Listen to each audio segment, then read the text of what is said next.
Почитувани представници на медиумите, почитувани граѓани на северниот и североисточниот регион во нашата земја.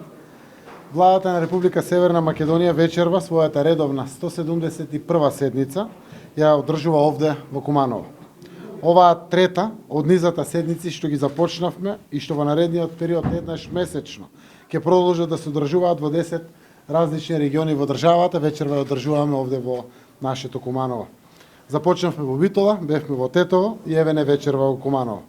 Поблиску до граѓаните и до локалната самоуправа и поблиску до нивните потреби, за да навистина на практичен начин низ работа ги слушнеме нивните укажувања, за да ги одредиме приоритетите во интерес на граѓаните токму на овие наши региони.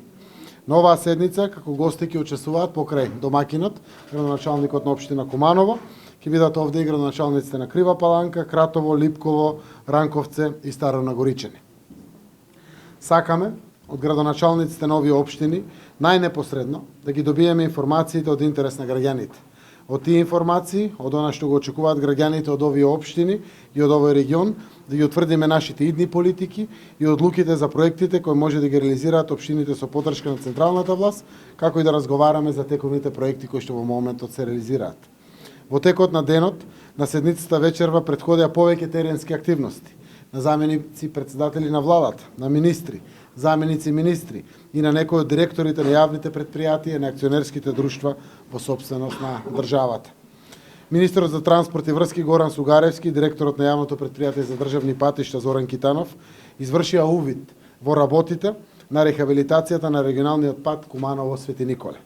Станува збор за една исклучително важна регионална делница која ќе обезбеди побезбедно и поефикасно поврзување на северниот и североисточниот регион на нашата земја, односно североисточниот со источниот регион на нашата земја, односно помеѓу Куманово и Свети Николе, а секако понатаму према Штип, Струмица, Кочани, Виница и така натаму.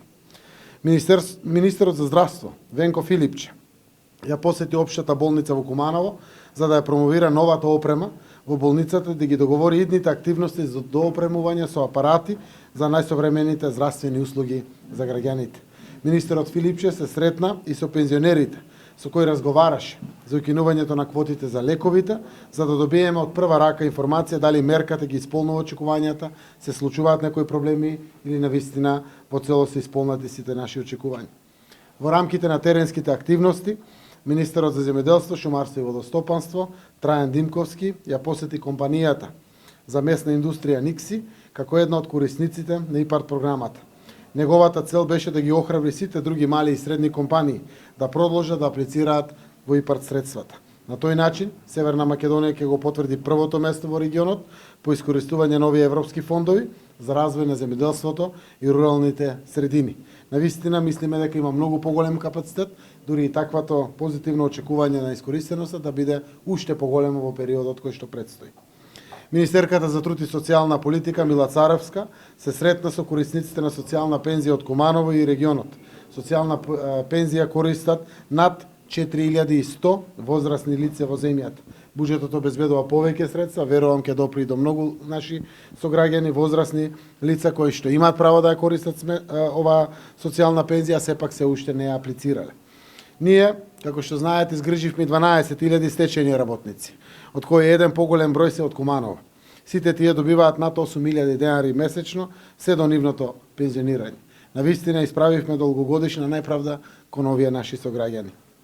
Ви благодарам сега на новинарите, после изјавата на градоначалникот на општина Куманово, ќе може поставите прашања, ама сакам да искористам приликата да ве поканам и да ја следите почетокот на владината седница заедно со првите представници на општините од североисточниот регион. Прашања ако имате некој, прашање. Како оценувате изјавата на евроамбасадорот Болгар дека не е момент за ветингот, бидејќи и така и не е толку лоша состојбата во судството? Навистина не е момент за ветинг, заради тоа што ветингот ја осликува состојбата на наша пријателска Албанија, која што беше навистина во поразлични состојби од нашето правосудство. Но секако не е сјајна работа во правосудството.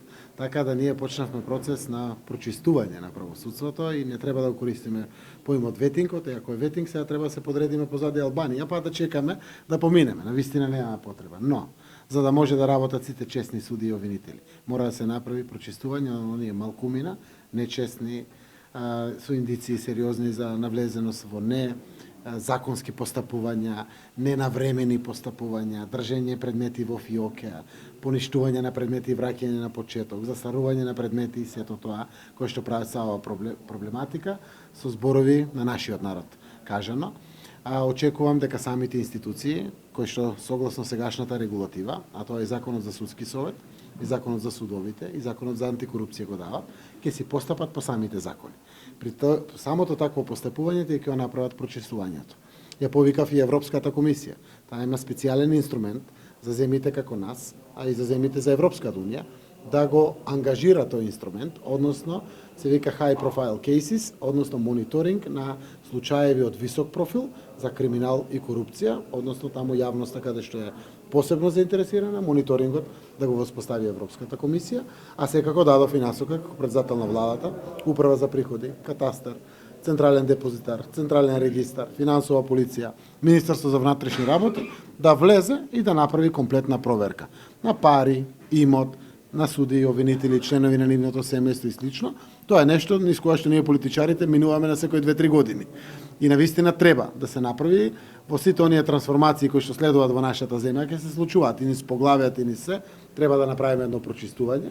За мене никој апсолутно не можам да го квалификувам дека ќе биде податлив за сите овие проверки, но секој оно што ќе се покаже како податлив, навистина треба да ги напушти правосудните институции, заради тоа што дефинитивно очекувањата на граѓаните се високи. Ако граѓаните имаат високи очекувања, тогаш сите треба да делуваме. Мора да делуваме согласно законите и јас верувам дека едно вакво прочистување ќе даде резултати со што ќе се враќа довербата во правната држава и во владење на правото. Фала ви многу на сите.